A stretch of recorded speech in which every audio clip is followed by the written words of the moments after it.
నమస్తే CM times కి స్వాగతం. గత వైసీపీ ప్రభుత్వంలో అధికార అహంకారంతో ఇష్టానుసారంగా చేయని తప్పుకు టీడీపీ నాయకులు కార్యకర్తలపై అక్రమ కేసులు నమోదు చేసి రాక్షసానందం పొందారని తెలుగుదేశం పార్టీ జాతీయ ప్రధాన కార్యదర్శి పీలేరు నియోజకవర్గ ఎమ్మెల్యే నల్లారి కిషోర్ కుమార్ రెడ్డి ప్రతిపక్షంపై మండిపడ్డారు. అన్నమయ్య జిల్లా పీలేరు, కలికిరి, కలకడ మండలాల్లో సహకార సంఘ అధ్యక్షులు, సభ్యులను ఎన్నుకోవడం జరిగింది.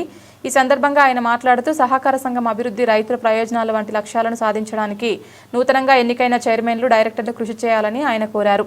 తనపై, తమ కార్యకర్తలపై తప్పు చేయకపోయినా అనవసరంగా 125 మందిపై తప్పుడు కేసులు పెట్టి కార్యకర్తల్ని భయభ్రాంతులకు గురి చేశారని అన్నారు. నాసిరకం మద్యంతో రాష్ట్రంలో 30,000 మంది ప్రాణాలు బలి తీసుకున్న జగన్మోహన్ రెడ్డి రాష్ట్ర చరిత్రలో నరహంతకుడిగా మిగిలిపోతారని దుయ్యబట్టారు. నేడు మద్యం కేసులో ఒక్కొక్కరు జైలుకు పోతుంటే స్వాతంత్ర సమరయోధుల్లా నీతులు మాట్లాడుతున్నారని, లిక్కర్ స్కామ్కు సంబంధించి ఆధారాలన్నీ అధికారుల దగ్గర ఉన్నాయని, చట్టం తన పని తాను చేసుకొని పోతుందని ఆయన అన్నారు. ప్రభుత్వం సప్లై చేసి 30,000 మంది తల్లులకు కొడుకులు చనిపోయినారు, భార్యకు మొగుడు చనిపోయినాడు, తల్లి చెల్లికి తమ్ముడు అన్న చనిపోయినారు. ఈ రోజు మళ్ళా ఇప్పుడు మాట్లాడుతున్నారు వైసీపీ నాయకులు.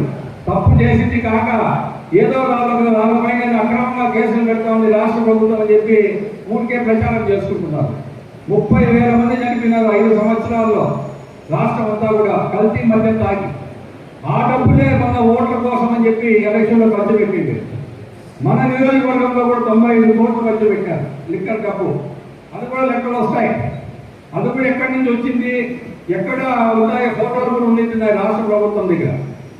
తిరుపతిలో ఎక్కడ పెట్టారు, మదనపల్లి ఎక్కడ పెట్టారు, పీజీలు ఎక్కడ పెట్టారు, చిన్నగొట్టికల్లో యూరింట్లో పెట్టారు, అది కూడా గవర్నమెంట్ దగ్గర లెక్కలు ఉన్నాయి. సో ఒకటొకటి అన్నీ వస్తాయి. ఆ రోజు మన పైన కేసులు పెట్టి 145 మంది పైన కేసులు పెట్టి అందరినీ ఇబ్బంది పెట్టింది. అప్పుడు ఎంతో ఇబ్బంది పెట్టింది మమ్మల్ని అందరినీ. ఆ రోజు మా ఇంట్లో మహిళలు, మా భార్య కానీ, తల్లి చెల్లెలు కానీ, మా అన్న కానీ, మా తమ్ముడు కానీ అనేది భేదం లేక అందరి పైన కేసులు పెట్టి, ఆ రోజు మా భార్య, కోడలు, కూతురు, కొడుకు పల్లెలకు పోయి విచారించి ఏ ఇబ్బంది లేకుండా మనం ధైర్యం చెప్పి మనం ఎదుర్కోవటం జరిగింది ఆ రోజు. అప్పుడు 6 కేసులు పెట్టిందేమో సక్రమం. ఇప్పుడు వైసీపీ నాయకుల పైన కేసులు పెడితే మనకు ఇది తప్పు. అప్పుడు ఏం తప్పు చేశామని చెప్పి మనం 145 మంది పైన కేసులు పెట్టారు చెప్పండి మీరే. అక్రమ కేసులు. ఈ రోజు రాష్ట్రం అంతా కూడా భూదందాలు ఆ రోజు చేసింది. లిక్కర్ వ్యాపారము, ఏది ఇసుక, మట్టి ఒక్కటి వదిలేదో చెప్పండి వైసీపీ నాయకులు. మనము ప్రజలు ఓటేసింది, మనకు ప్రజలకు సేవ చేసేదానికి ఒక గుర్తు పెట్టుకోండి. ఊరోళ్ళు భూమి కొట్టేద్దామా, ఇసుక దోలేద్దామా, మట్టి దోలేద్దామా, ఎంఆర్ ఆఫీసులో భూములు వేరే వాళ్ళ పేరుతో మనం రికార్డు చేయాలి మార్చుకుందామా అనే ధోరణి మన నాయకులు ఉండకూడదు. ఎప్పుడు మనకు వాళ్ళకి తేడా ఉండదు. ఎందుకు మనకి 8,000 ఓట్లు పీలేరు మండలం మెజార్టీ వచ్చింది? వాళ్ళు చేసిన అరాజకాలు, దౌర్జన్యాలు, భూ ఆక్రమణ, ఇసుక, మట్టి ఒక్కటి కాదు పీలేరులో చేసింది. ఇప్పుడు ఆయిల్ సీడ్స్ ఫ్యాక్టరీ ఉంది. ఎవరో అదో రైతులు గవర్నమెంట్ కోసం ఇస్తే ఒక ప్లాట్ 10 లక్షలు కప్పుకున్నారు. ఎవరెవరో బయట మండలం వాళ్ళంతా ఇల్లు కట్టుకున్నారు. ఒక పద్ధతి లేదు. ఒక ప్లాట్ 50,000 లక్షల రూపాయలకు అమ్ముకున్నారు వైసీపీ ప్రభుత్వంలో ఉండేటప్పుడు. వాళ్ళు చెప్పేది 12,000 ఇంటి జాగాలు ఇచ్చినామని చెప్పినారు అప్పుడు పీలేరులో. మీకు గుర్తుంటుంది అందరికీ. 12,000 ఇంటి జాగాలు ఇచ్చినారు వాళ్ళకు. ప్రతి జాగా అమ్ముకున్నారు 50,000 లక్షల రూపాయలకు. అందుకే ప్రజలు ఇవన్నీ గ్రహించి మనకు ఓటేసలేదు. మనం తప్పు చేయకూడదు. మనం లీగల్గా ఏదన్నా ఇంటి జాగా కావాలంటే లీగల్గా చేసుకోవాలా, పద్ధతిగా చేసుకోవాలి. కానీ మనం కూడా లాభాలాగా ఊరోళ్ళ భూముల దగ్గరికి పోయి ఆక్రమించుకొని దౌర్జన్యాలు చేసి ఊరోళ్ళు గుణాతం వేసుకుంటే అది పెరుక్కొని అట్లా పనులు మన నాయకులు కానీ కార్యకర్త కానీ చేయకూడదు. వాస్తవంగా చెప్తున్నా. మనకు వాళ్ళకు తేడా ఉండదు. మనం ఏదన్నా చేసుకోవాలంటే లీగల్గా చేసుకుందాం. 10 దినాలు లేట్ కావచ్చు అంతే. పద్ధతి ప్రకారం చేస్తున్నాం. ఈరోజు రాష్ట్రం అంతా కూడా వైసీపీ నాయకులు పనికిరాని పనులు చేసి ఈరోజు కేసులు పెట్టించుకొని ఈరోజు అనుభవిస్తా ఉన్నారు అంతా. ఎందుకే ఎప్పుడు కానీ తప్పు చేయడం పైన కేసులు పెట్టకూడదు.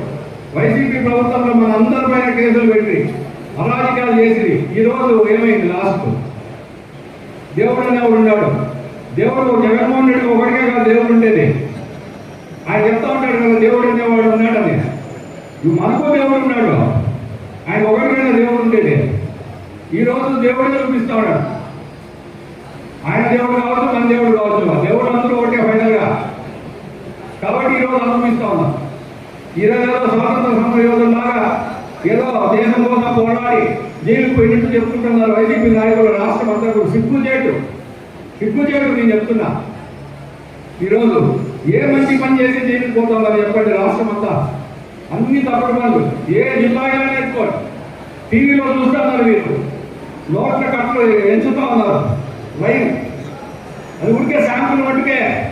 ఇంకా చాలా ఫోటోలు ఉన్నాయి, చాలా ఉన్నాయి. మీ యువకుడు జాతకాలు ఏమేమి వస్తాయో వారం ఒకటి వస్తుందేమో ఈ లెక్కన. అన్ని ఫోటోలు ఉన్నాయి. వాళ్ళు ఏమనుకున్నారంటే వాట్సాప్లో డబ్బులు ఒక ఇంట్లో పెట్టి ఫోటో తీసేది 20 కోట్లు 30 కోట్లు పలానా ఇంట్లో ఉంది అని. అది మళ్ళీ ఇంకోరికి పంపించేది. ఇట్లా డబ్బు పలానా అని పెట్టామని మళ్ళీ చేరిందానికి మళ్ళీ పంపించేది. మీకు డబ్బు చేరిందా లేదని డబ్బు పంపించేది. మళ్ళీ అన్నీ వచ్చేసాయి. 70 ఫోటోలు ఉన్నాయండి. ఇంకా ఎవరో చెప్తా ఉంటుంది నాకు ఎంతమంది ఉందేమో. ఆ 70 ఫోటోలు ఈ ఎవరెవరి ఇంట్లో డబ్బు ఉందో కూడా బయట